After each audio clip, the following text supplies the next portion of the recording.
Hey you guys,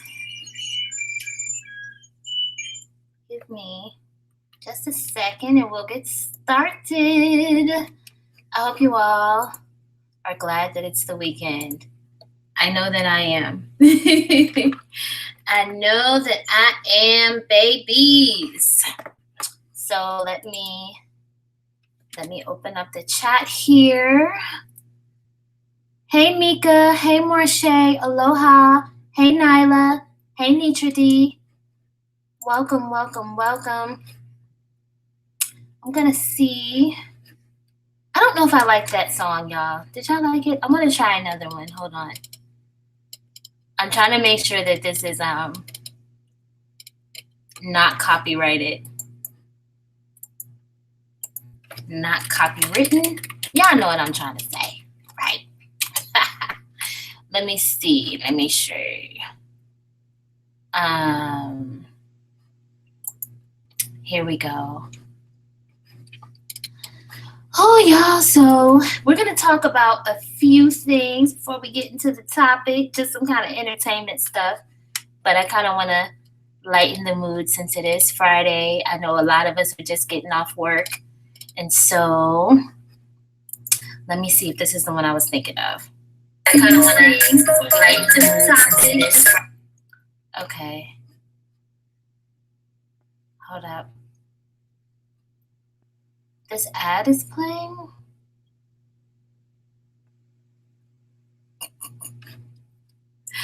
Okay. Wait, let me try this channel. I think this is it. I'm going to turn the volume up on my other device to see if you can hear the music. Hold on. This ad is playing. Just to see if you can hear the music. Hold on.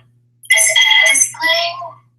Just to see if you can hear the music.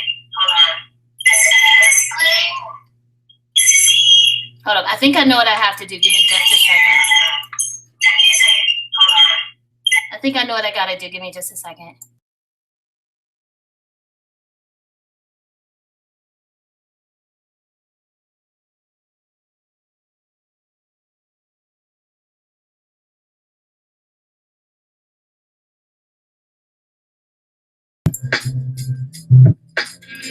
Okay, let me see if this is better. Hold on, I think I know what Okay, let me see if this is better. Hold on, I think I know Okay, let me see if this is better. Hold on, I think I know Okay, let me see if this is better. Hold on, I think I know Let me see if this is better. Hold on, I think I know Let me see if this is better.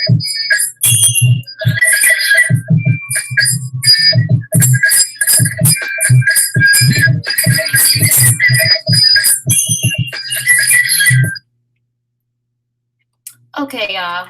That ain't gonna work today. Sorry. Sorry, y'all. Okay, y'all. That ain't gonna work today. Okay. I figured it out before, and now I have forgotten. I've forgotten how I made it work. So it's all good, right? It's all good. So thank you all for being here. Hey, Springflower. Hey, Carnisha. Okay, I understand, Marche. Hey, Kay. So, how are y'all doing? How you been? Listen, I want to talk about some of the stuff that's going on with entertainment. Hold up, let me cut my light on. So I can see the little notes that I wrote down, okay? So I wouldn't forget anything. Listen. Did y'all hear about that rapper, Bad Baby? The little girl from Dr. Phil, who is mad because she feels that she's not getting enough support from Black women. And she decided to speak on that publicly. And I find that to be quite interesting, right? I find it to be quite interesting for several different reasons that remind me of some of the conversations that we've had in BWE and divested spaces for quite some time now. This little girl feels so entitled to Black women's support that she's out here throwing temper tantrums because she feels like Black women are not supporting her. But here's my question. Because this is a little girl, this is a little bad, undisciplined little child. She needs to understand, us Black women, we ain't her mama, okay? You know, the way her mama let her do her on the Dr. Phil show, we are not her mother. So we're not going to coddle her anymore. But my question is this: when has she ever promoted Black women, including other Black women in hip hop? You know, when Asian Doll, who she's very young, and I understand she's got some growing to do, but she was having some very open and honest conversations about the colorism that brown and darker skinned women in hip hop experience. Where was Bad Baby? Because her and Asian Doll are supposed to be cool. But from what I saw, I didn't see Bad Baby, Iggy Azalea, or any of the other non-Blackicals, okay? You know, the other non-Black women running around the hip hop industry. I didn't see any of them lending their voice to give her any type of advocacy or support. When has she ever spoken up for Black women? And more importantly, what has Bad Baby done to earn the support of Black girls or Black women? If she's never spoken up for Black women or girls, if she's never done anything to advocate specifically for Black women and girls, then why does she feel so entitled to the Black woman support? And why doesn't she look to her own demographic for support? See, it's like a lot of us, and I'm not just talking about content creators, because a lot of you who have been observing these spaces and commenting in these spaces, you all have been making the very same points. A lot of us have said, Black women, we're too giving. We're so giving when it comes to support and advocacy that other groups of people, whether you're talking about non-Black women or Black men, they automatically assume that they're entitled to our support. And as far as I know about that little girl, listen, I cannot take her seriously as a music artist. She's a little girl who tried to act, brand new with her mother on national TV. Okay? And so far, now when it comes to the industry, she hasn't done bad for herself. She just landed like $1 million songwriting deal. Now, it's interesting because when you have Black women in hip hop who do write their own music, The general public is told, oh, you know, songwriting isn't a big deal. It's okay to have ghostwriters. But this little white girl, this little recalcitrant, badass white girl, just got $1 million songwriting deal. Y'all better pay attention. This little girl running around here acting like she's owed the Black woman support, even though, you know, and I understand that when it comes to the personal decisions of certain Black women in hip hop, those personal decisions have been problematic. But this little girl came into the music industry thinking she could tell adults what to do and thinking that she could speak on adult issues when she was only 15 or 16 when she got her deal. And now she's fixing her mouth to say, well, Black women don't support me. Little girl, why would we support our own erasure? We all remember, now I know some of us have concerns about Beyonce, but we all remember the way that white people who were country music fans acted when Beyonce performed at the CMAs with the Dixie Chicks. We all remember how they were like, oh, no, we don't want her here and blah, blah, blah, even though the song she was performing was a country music song. And even though the actual genre of country music, okay, a lot of the women who are pioneers in damn near any field of music were Black women if you go back far enough. But they have the caucasity to look at us now and tell us that we don't have a space in musical forms that we helped create.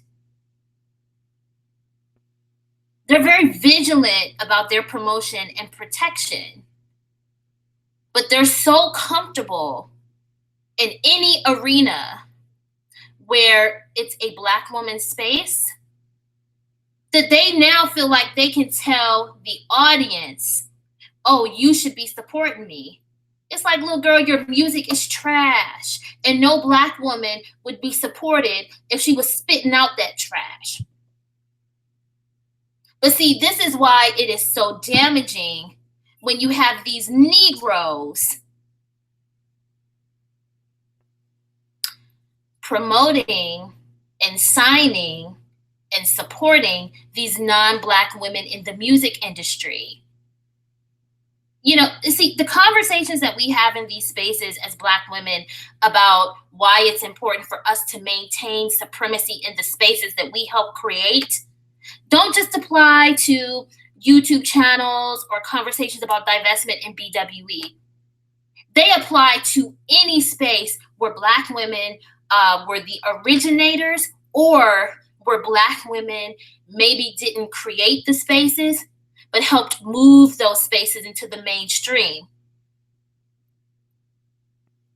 And so when some of us sit on our channels and we say, listen, ladies, you have to be very clear in letting people know we created this. This is ours. We own it.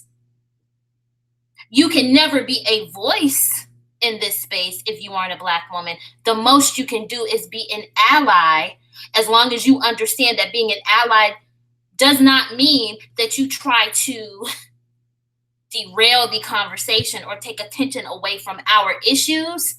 It means that you sit there with your mouth closed. You learn the ways that you can use your position of privilege to benefit us, okay? And you use that privilege accordingly. But I'm gonna tell you something. We don't need, you know, quote unquote, white supremacy, racial oppression, or discrimination to do us in. The Black woman collective, you know, the Black women who are not divested and who are not BWE, and Black men partner with other groups of people to destroy anything that Black women create, to the point where you have this little badass little girl thinking she can tell Black women that she's entitled to our support. Okay? Had to get that off my chest. thing I want to talk about is ASAP Rocky. Listen, I am glad, and I know it's just a small victory. I totally get it. But I am glad that there are more and more Black women who see these Negro males get themselves into predicaments and say, we don't care. Especially with dudes like ASAP Rocky, who are constantly talking about Black women. And then when he was asked about whether or not he felt a responsibility to use his position and his visibility to advocate for Black causes, he pretty much said his only job was to stay Black and die. I did a video about it on my other channel. He said his only responsibility was to stay Black and die. He didn't care about Black people's issues because he wasn't Al Sharpton. He only cared about lean, his music, fashion, and having sex with women. So when he goes to another country and he gets into a fight, and that is a violation of that country's laws, why am I supposed to care? When Mitrice Richardson went missing, did he care? What did he have to say about Jasmine Barnes? Baby Naraya. I believe her name was Naraya Brown. Malia Davis. What did he have to say about Sandra Bland? What did he have to say about the thousands upon thousands of Black women who are unfairly treated by the justice system simply because of our gender and our race, and because of the fact that we live in a society where Black women and girls are not viewed with the same empathy as other groups of women and girls? It needs to be a new day, Black woman. Okay? The word is reciprocity. We need to start saying, we don't know you unless we've seen you specifically advocating for Black women and girls. Period. Okay? So that's why I don't really care about ASAP Rocky, especially because this doesn't seem to be like something that was an injustice. But even if it was, Black women deal with unfair treatment and injustices every day. And other groups of people don't care about us. Right? They look at us and they pretty much find any reason possible to blame us. So he went to a country that has a relatively low crime rate. When you look at Sweden and you think about the number of people they have in the country versus the number of people that they have in prison, it's not the niggatry that goes on in some parts of the U.S., right? You know what I'm saying? So you go to some other country and you cause a problem, you get what you get. Okay? And Joe Budden had the audacity to tell a Black woman that he called her a bum ass B word when she pointed out, well, ASAP Rocky doesn't care about Black women or Black people in general. And he pretty much said, oh, well, sometimes people have to experience things to learn and grow. He was silent, though. Him, Black men in general, and to be honest, Black women in general, because we're calling these treacherous hoes out. All summer long, we calling these bitches out, okay? You had 2 Black women in interracial relationships, and these women were trolled on social media. One Black woman posted her wedding pictures, and she married a white man. They seemed to be a beautiful, happy couple, and Black men trolled her on social media, and then they got offended because she was responding to the trolling. You had a Black woman that was in a pregnancy photo shoot with her man. Her man happened to be a white guy. And they looked very happy, very excited. They're about to have a child. They're about to bring life into the world. And you had Black men trolling these women. And not only were they trolling these women, but you had Black men saying that because these are Black women in relationships with non-Black men, They were like, well, if something happens to them, they don't get our support. And I'm like, guess what, boo-boo? Okay? Guess what, bozo the clown? Guess what, clown-ass nigga? Statistically speaking, she's less likely to be the victim of domestic violence when she's in a relationship with a non-Black man. But you're automatically saying that simply because of the race of her partner, she doesn't deserve your support. But we're supposed to support A$AP Rocky and these other men who have used their platforms to further damage the Black woman's image.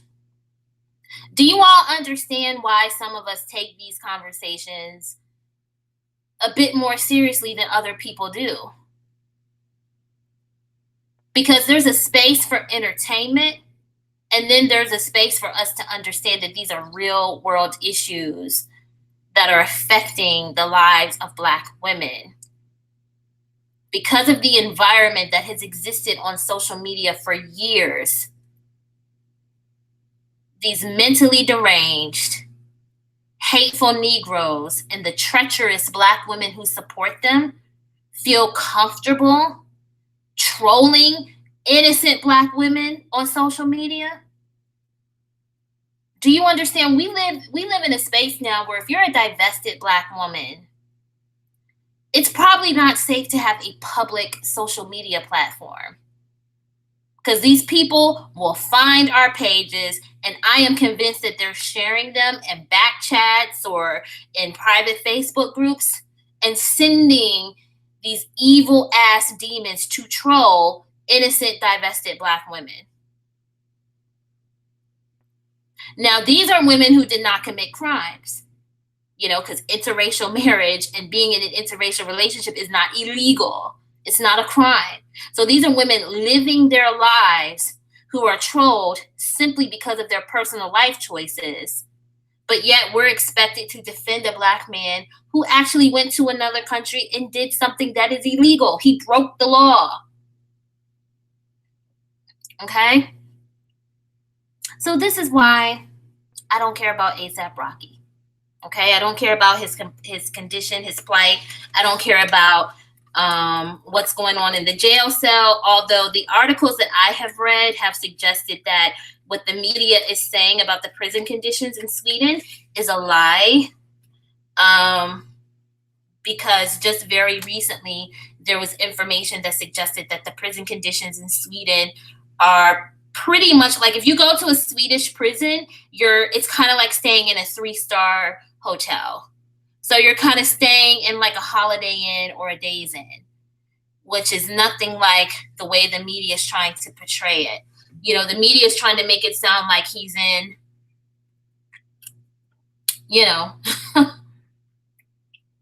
he's in prison in some third world country and he's clinging to life. If you look up the prison he's in, like I said, that prison is rated in the same way that we would rate a 3-star hotel. So he's probably okay. Okay? Now, last thing before I get into the topic. Yes, Spring Flower. You said Swedish prisons are like country clubs. I agree with that. I agree with that.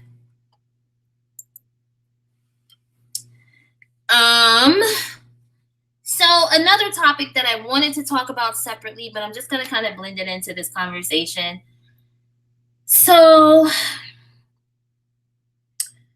I want to talk about my concerns, right? With inviting everyone into our conversations.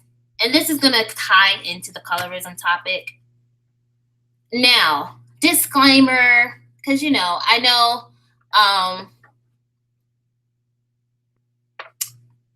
all of you in the chat and other people who frequent these spaces understand that this goes without saying, right?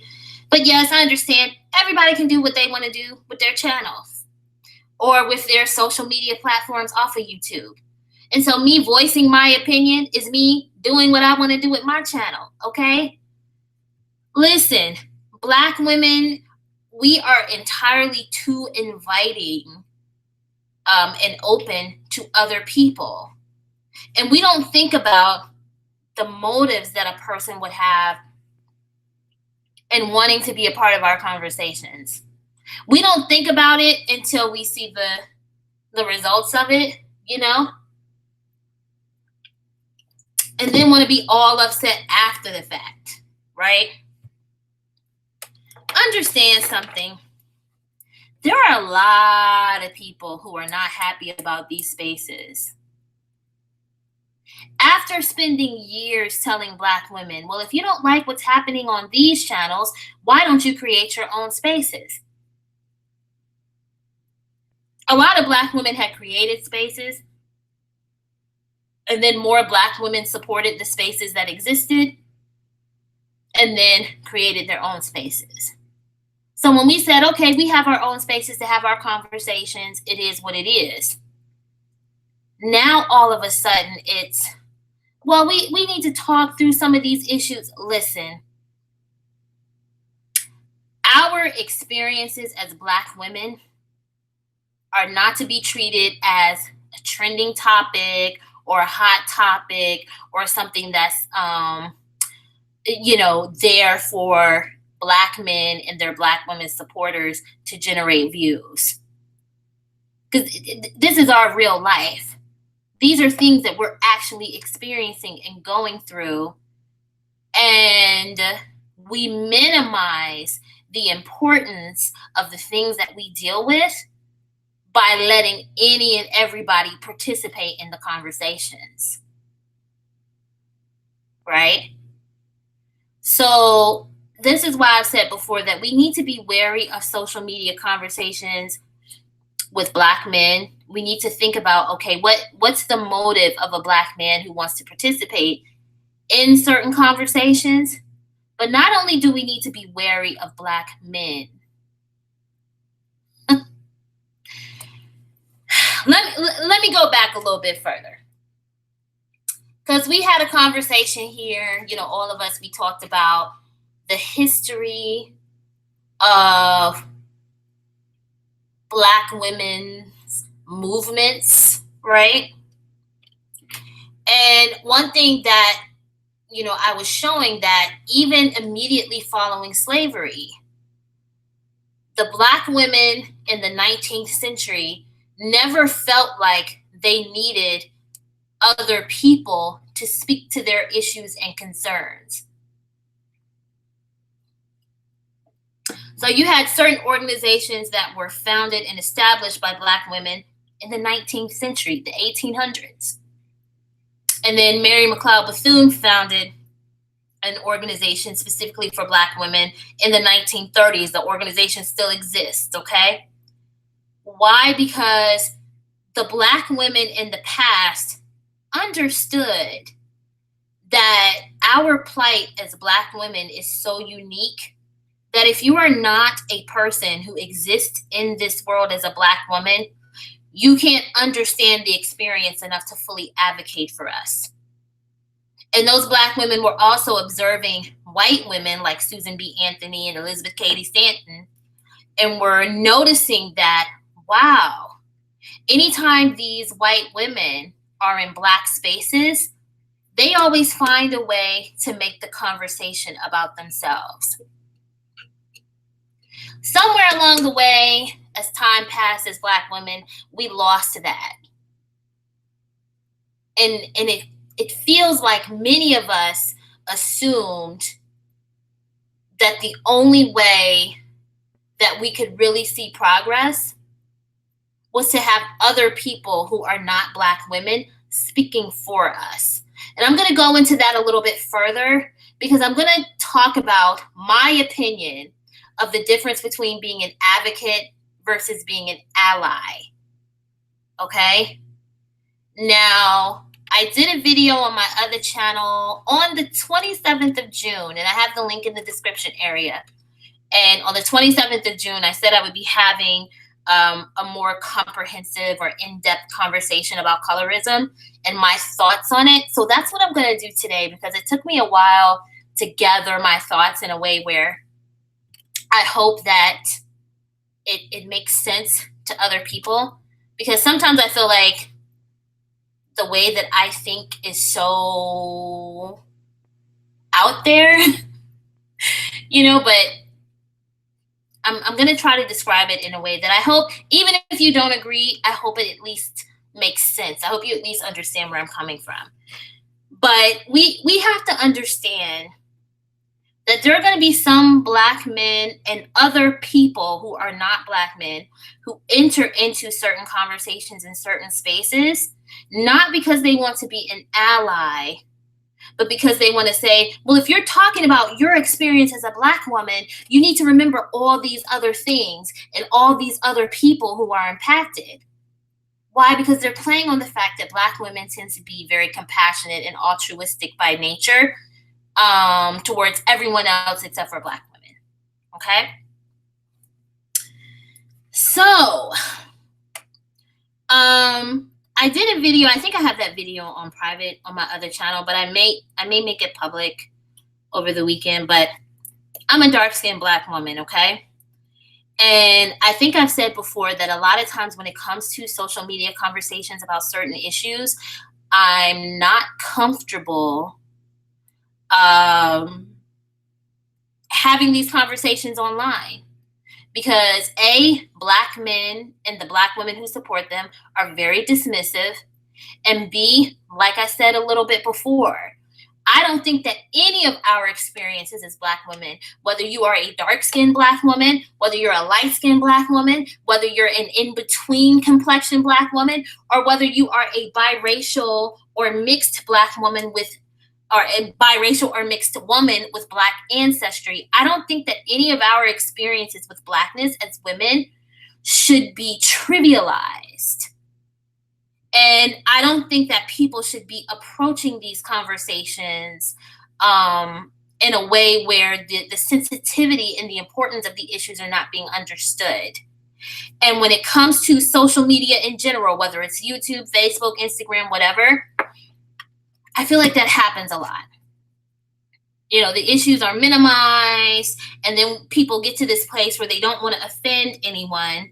So ultimately, there's no real progress for Black women.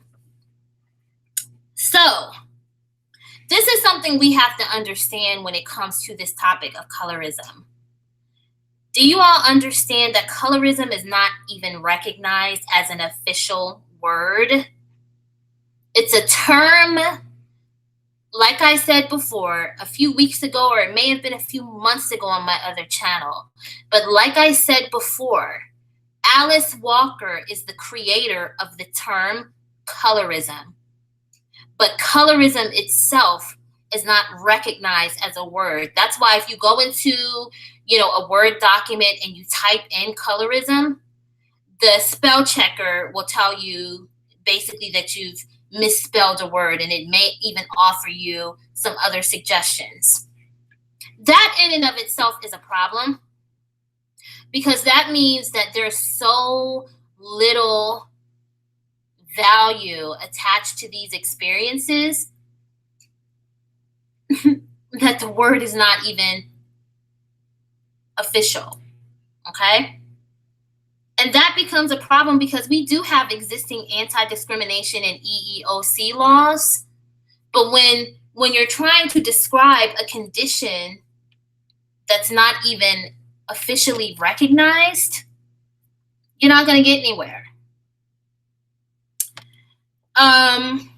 When it comes to colorism, I do feel like we need more comprehensive studies to see the real world consequences of colorism when it comes to employment, housing, business entrepreneurship, opportunities, etc.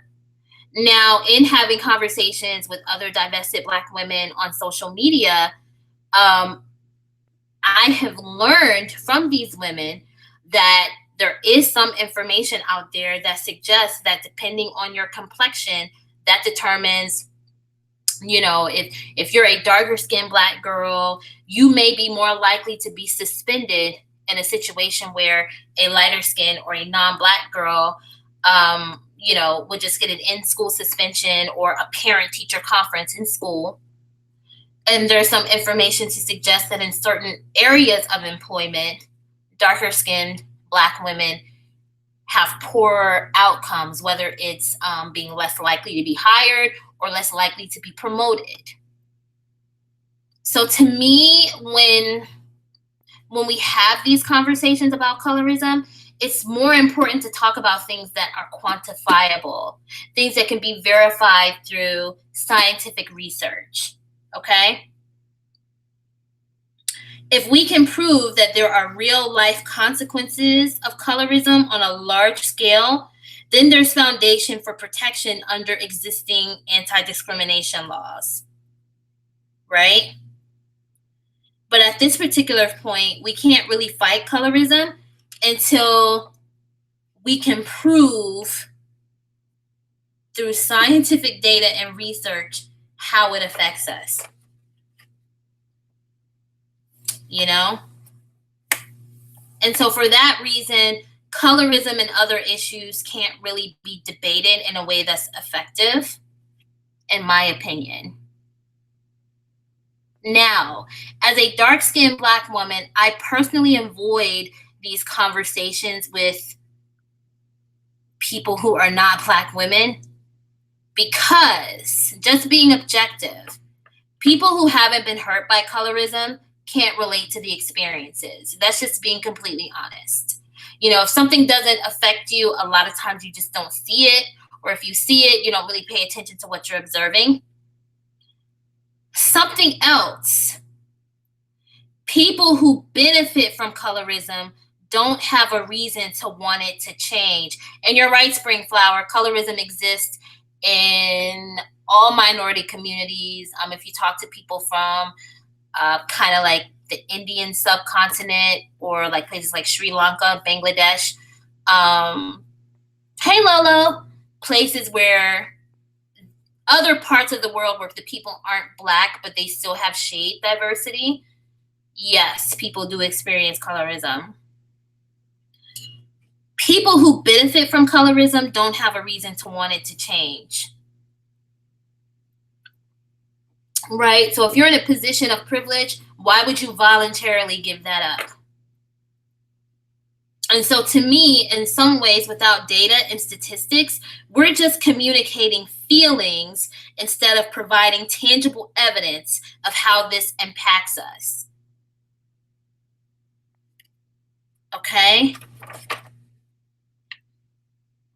And so by not providing tangibles, we create room for our concerns to be dismissed.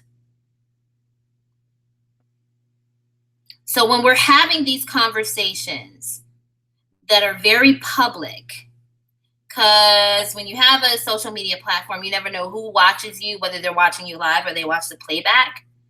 When we're having these conversations that are very public, we need to be able to produce data.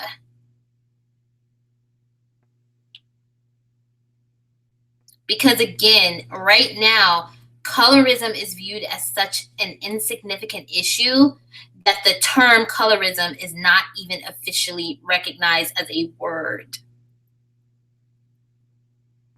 So in my opinion, instead of having these kind of social media back and forths,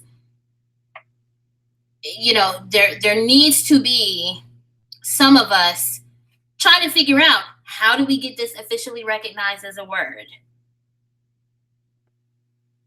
How can we use the existing data to get political advocacy for those of us who experience colorism? And something else that's very important, in my opinion, is making sure that when we have these conversations, that we're having them in a way where we're not alienating the other Black women who would serve as allies. Okay? Now, like I said before in an upload I did 2 weeks ago on my other channel, for me, colorism is not just dark skin versus light skin. I think that boiling it down to that minimizes some of the other issues that I've mentioned. And it also ignores the fact that there are also some Black people who are brown and dark skinned who can be very colorist. Okay? I can tell you my personal experience with colorism is that I have experienced it the most from non-Black women and other Black people, women and men, who are just 1 or 2 shades lighter than me.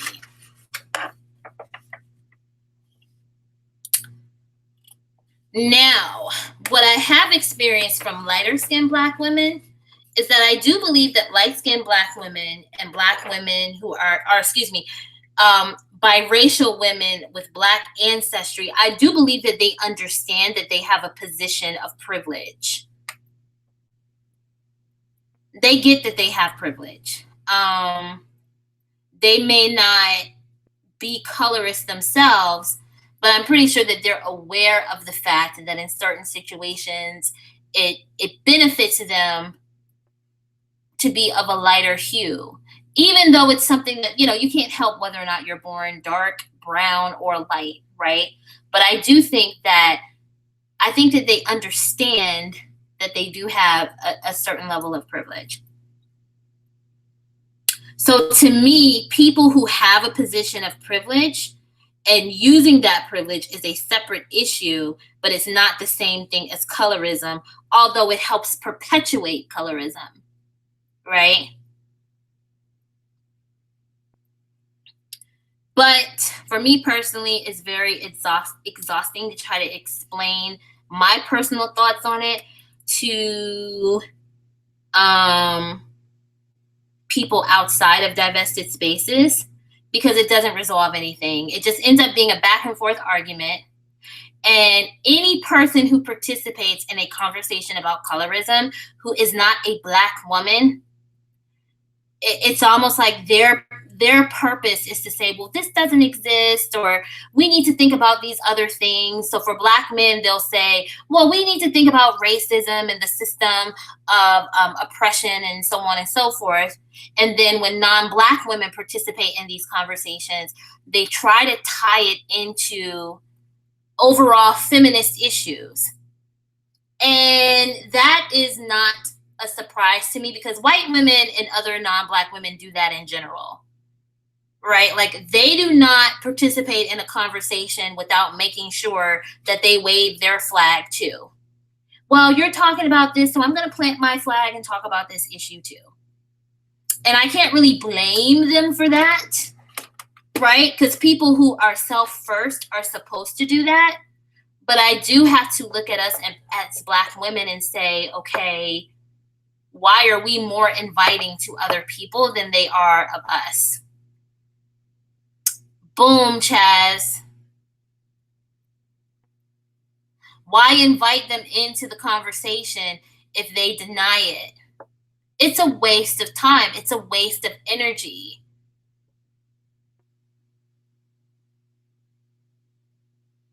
I can care less that if they're not in the divested Black women spaces, they are our enemies. They are the KKK and in blackface. We don't need to worry about white men hanging Black people anymore. Exactly. Do you understand that Black men and their Black women supporters are doing the job of white supremacy? And a lot of times people don't even realize it, or they realize it and they don't care, okay?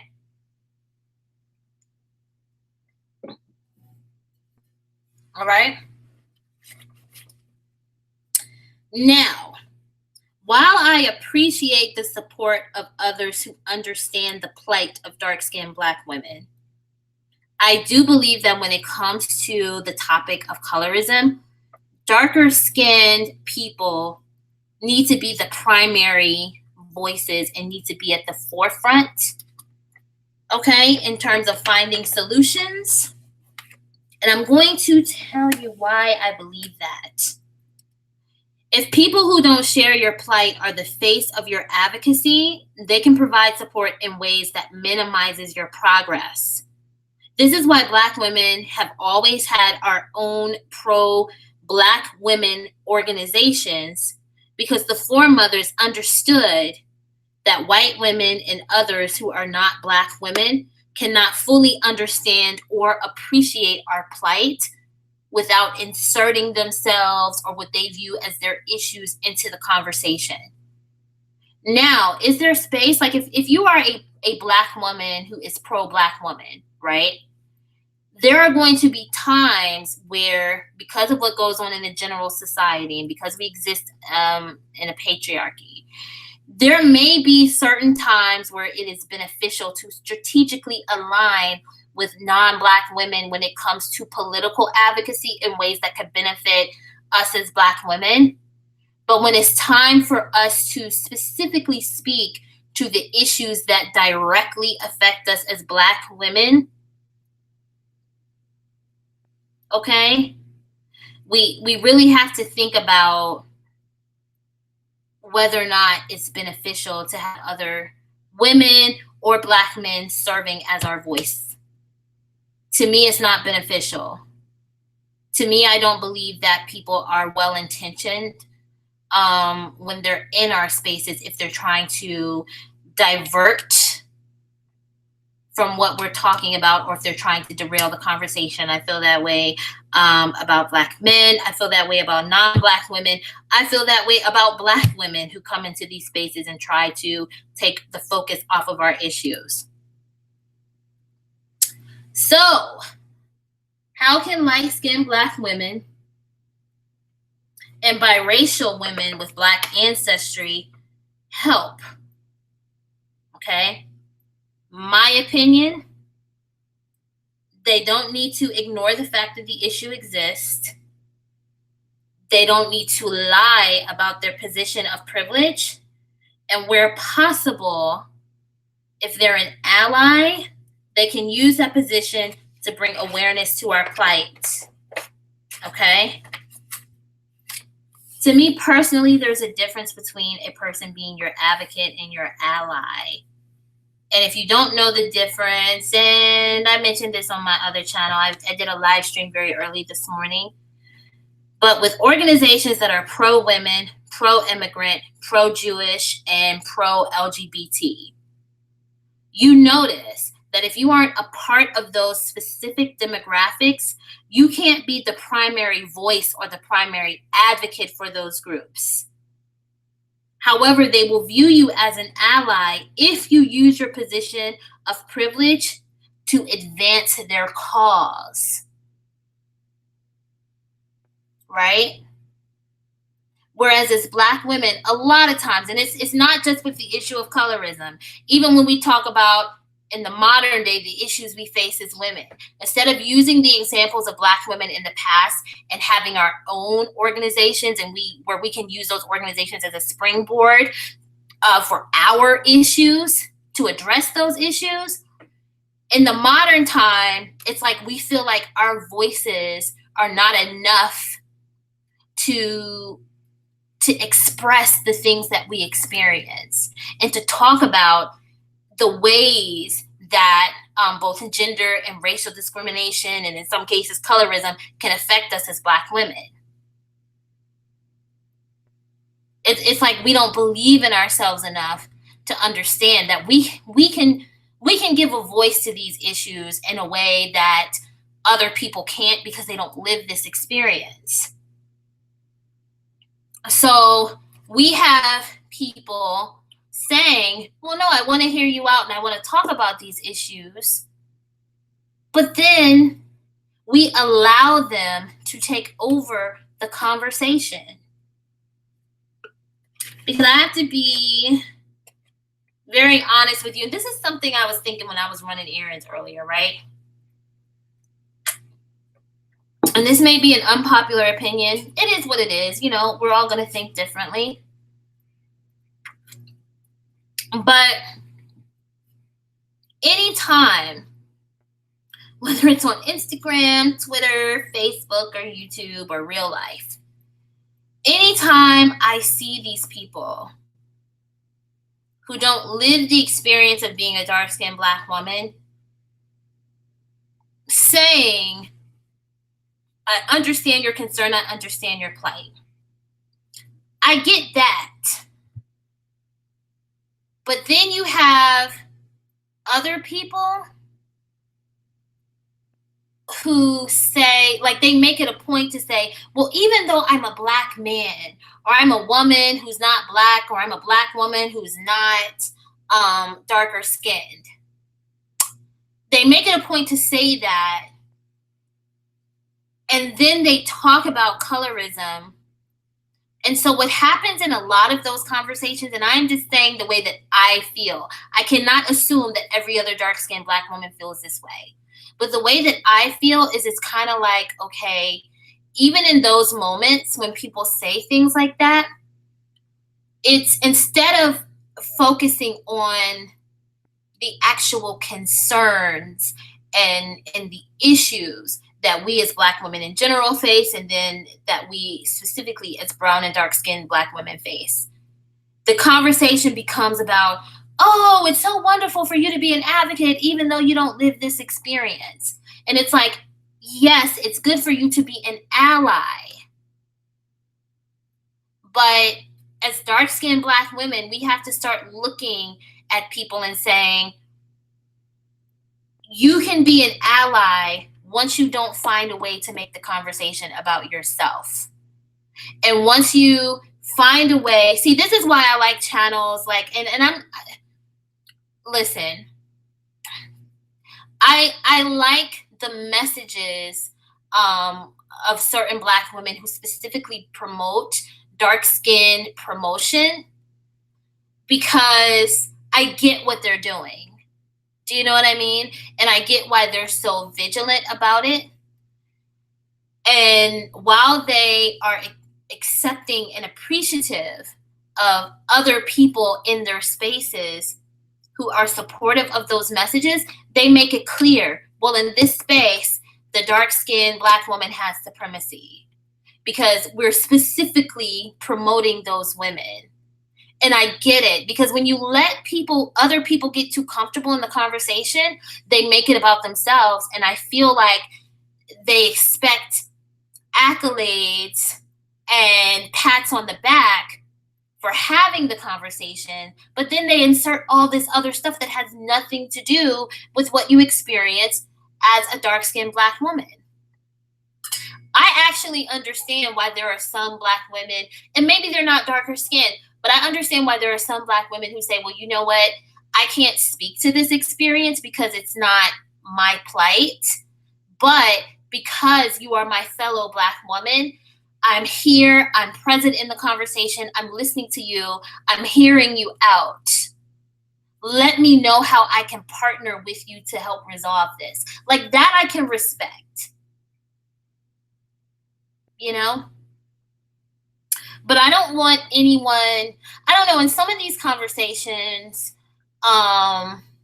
even when black guys have the conversations and they're like, oh, we care about dark-skinned black women and so on and so forth.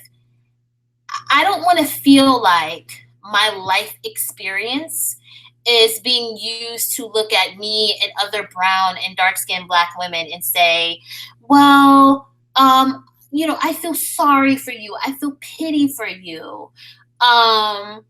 You know, let me be your voice. Let me be your advocate, but let me do it in a way where I insert in black men's issues, or while I talk about issues that non-black women face. It's just very, and I don't know if people mean to do that, but it's just very interesting, because you notice, you know, you have biracial people who are now trying to be viewed as a separate category. And from what I've observed, you don't see black women or black men who are not biracial trying to fly in and say, oh, I'll be your advocate and I'll be the voice of this. And if you try to do that, let's be real, that demographic of people wouldn't give you a pat on the back for doing it. So I think that a lot of times, some of us as darker skinned black women, we're so used to not being heard that we don't understand the ways that other people will try to take the focus away from us. And we don't understand that we're not really going to see any change if people are really viewing colorism as a trending topic, or they're talking about it because of the Rashida Strobers and the Chrissies, you know, they're talking about it to kind of hop onto this bandwagon of something that's become popular, especially since the Time magazine and Guardian talked about it. But it's like, okay, 3 months from now, if this is no longer a trending topic, then guess what? You're still going to have darker skinned and brown skinned Black women who are experiencing negative outcomes in life. But because we didn't use this moment, right, to do something beneficial for us, when it's no longer trendy to talk about it, it's going to be an issue again that other people avoid.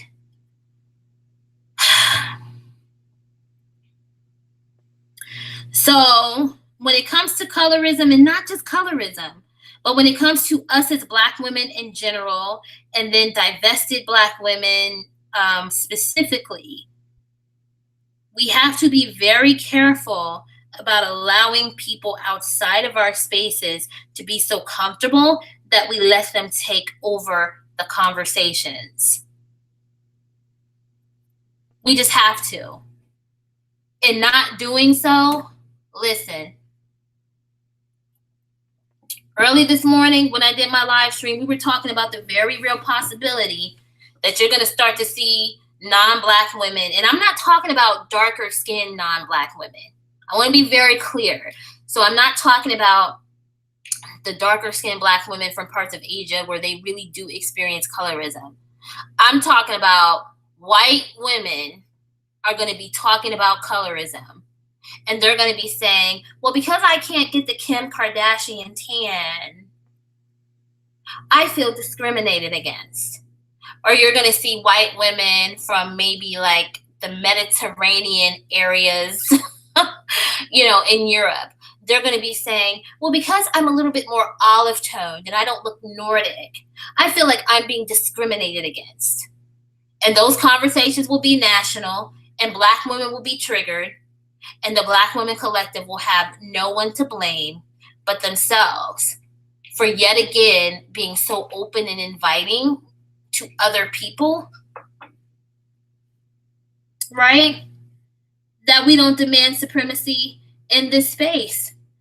And even though I understand that other groups of women do experience colorism, guess who gave a voice and a meaning to that experience? A Black woman. So even in these conversations about colorism, that has to be respected. And it's just so, it's a mixture of sadness and disgust that I feel over the fact that many of us as Black women don't value our own thoughts and ideas to the point that we just let anybody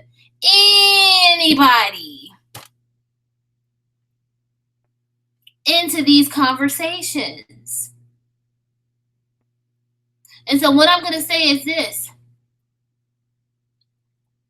If you're going to have certain conversations with people who are not living in this world as Black women, don't be so triggered by them that the entire conversation is in that moment. Because I've seen that not just on YouTube, I've seen it everywhere. We invite people into certain spaces and then get triggered by them. And it's like, well, no, if you maintain supremacy over that conversation in your space, then you say, okay, you're here, you're participating in the conversation, but guess what? Ultimately, this is a Black woman's conversation. But see, a lot of Black women are not going to do that. Okay, that's just the harsh reality. A lot of Black women aren't going to do that. And so that's why for me personally, let me tell y'all something. It's like I told y'all before, there's certain conversations that I refuse to have with Black men, not just on social media, but in real life. Okay? With two exceptions. There are certain conversations that I do not have with Black men because they're very good at making things about themselves, particularly when you approach the conversation with no data and no evidence to support what you're saying. And I absolutely refuse to expect other groups of women to care about my plight. It's not their job. As Black women in general, and this is not just a light skin, dark skin, light skin thing. As Black women in general, we have to stop expecting other people to advocate for us. Okay? And we have to really understand that we have to do that for ourselves and be vigilant in it. Be unwavering in it. Be willing to look at other people and say, you have no voice in this conversation. You know, if you're in a space where sometimes you talk about Blackness in general or womanhood in general, maybe you can, you know, whatever. But we need to get to this place where if it's a conversation about something that specifically affects Black women, you can sit here and you can listen and you can learn. Sit here, listen, learn. Those are the three things you can do. Speaking is not one of those three things. Okay?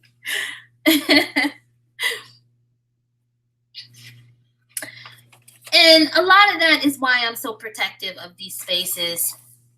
And like I said, you know, on my other channel, a lot of times that means that people don't like you and they get in their feelings about it, and that's okay.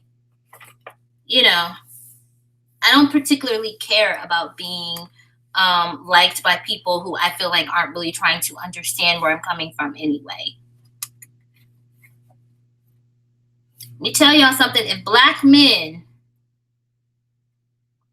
or non-Black women wanted to be our allies, they wouldn't be so fixated on trying to influence and control the conversations. Okay?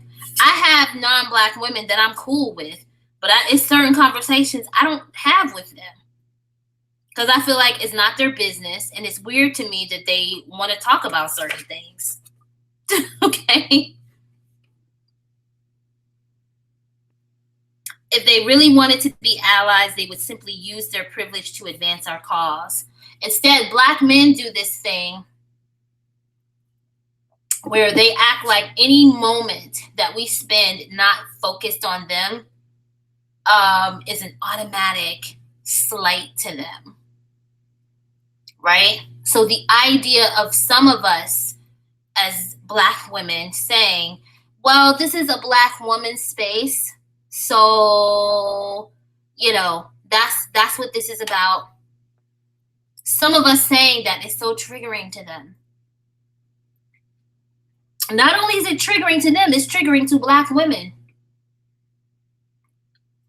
And I'm like, okay, one of these days, they will learn through real life experience why you can't let everybody into your conversations. It's the same, you know, it's a Black people problem in general. If you look at the NAACP, that was specifically supposed to be an organization for Black people. But look at some of the people who were founders. Yes, some of the founders were Black women and Black men. And some of the founders were white. And then people wonder why, you know, the NAACP doesn't advance certain causes. Well, because instead of creating your own shit, you allowed a bunch of other people to insert themselves in the conversation. But guess what? Do you understand that other non-white people have their own organizations designed to advocate specifically for them?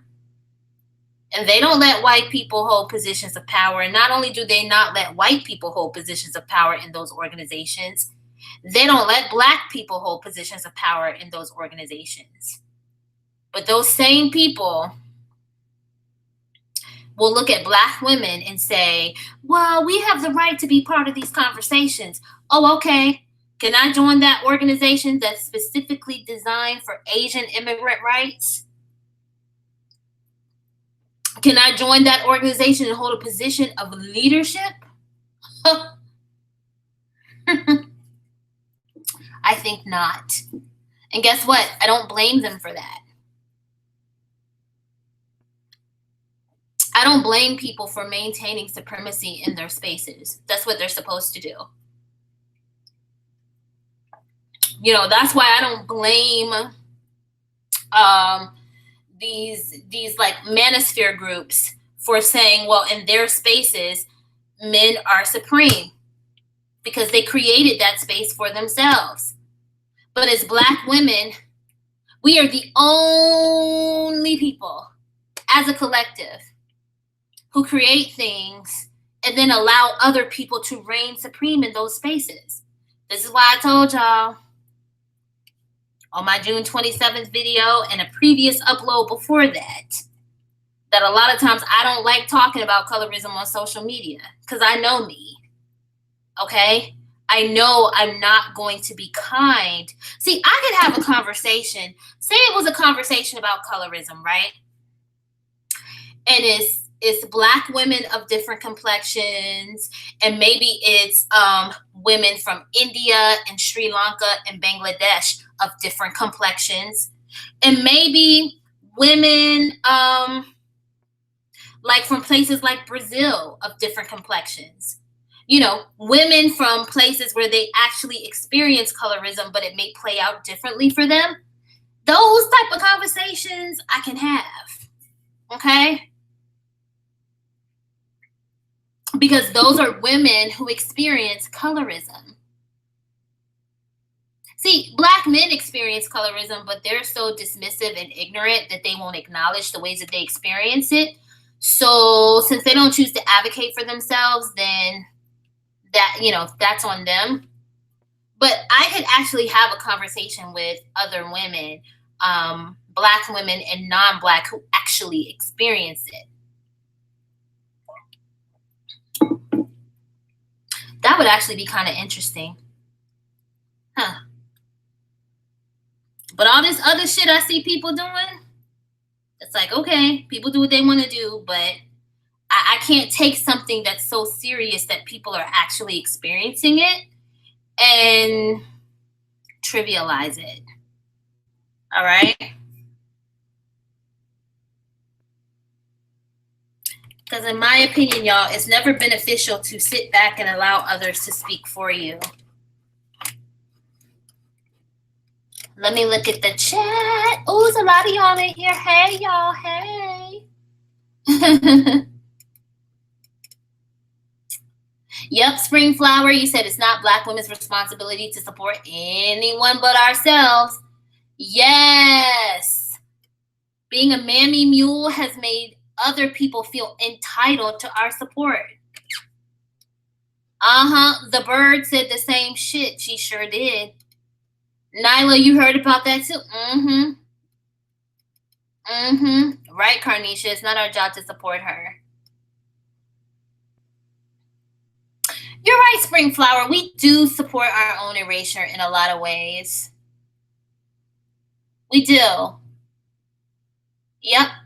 White women will not allow their image to be replaced. Listen, I'm not gonna lie to y'all and tell y'all that I don't understand why other groups of women get upset about certain things. Because again, it's not in people's nature to willfully give up their position of privilege. Why would they do that? So yeah, I actually don't have a problem with them being upset about it, because it's what they're supposed to do. As Black women, we have to be better at creating our own images. And since so many Black women are supportive of the Black male collective, and there are so many Black men who do have a certain level of influence when it comes to movies and other forms of entertainment, Black women should say, okay, we're not going to support you unless you show us represented in your particular craft. You understand, when it comes to the mermaid and Black folklore, we don't need Little fucking Mermaid. Fuck her. Fuck Ariel. We don't need that when we have Mommy Water, Oshun, Oya. Right? And let's let's not even go into the water deities that exist in what was called the New World, in the Americas, the American continents. You know how many Black woman deities that are water goddesses that we could celebrate and represent without having to put a white woman's image in blackface to feel validated? Okay.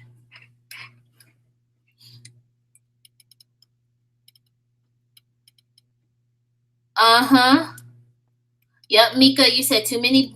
Yep, non-Black women feel entitled to our support.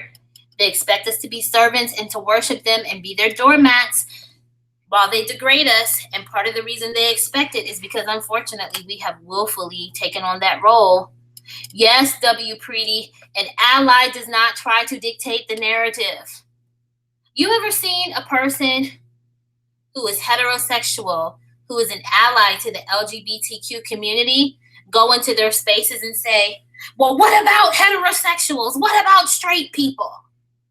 Oh, what do? They sit there and they show their support. They sit there and they listen to the concerns. That's it. Because they know better. You're right, Springflower. A lot of the culture vultures were produced by Black artists. Hey, Tap.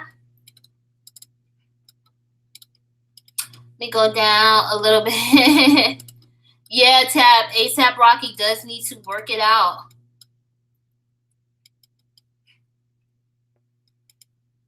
Springflower. Yeah, I like the Backstreet Boys. You said you also like music from Black male groups but wouldn't give them your money.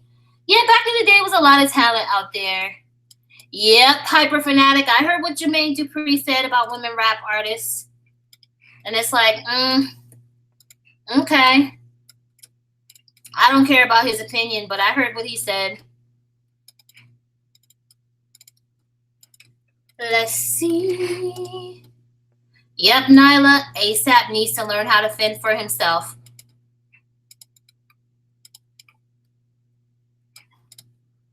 Absolutely. Springflower said pro-whack women are dickless men. That's how they act. Let's see. What are you guys talking about? Oh, yeah.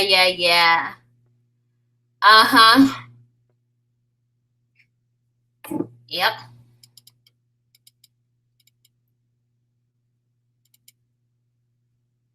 Yep, Tap. Colorism has a red line under it every time you tap it. It's because it's not an officially recognized word. Lolo, I'm glad you caught the live. Hey, one-sided.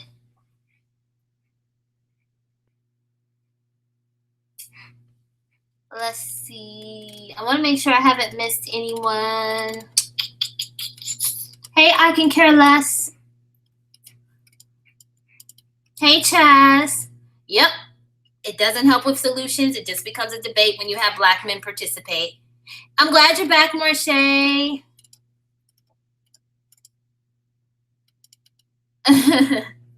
Chaz said you will boycott if the prince is Black. Yeah, I mean, if they really want to represent Black women in that way, they can just use original African folklore.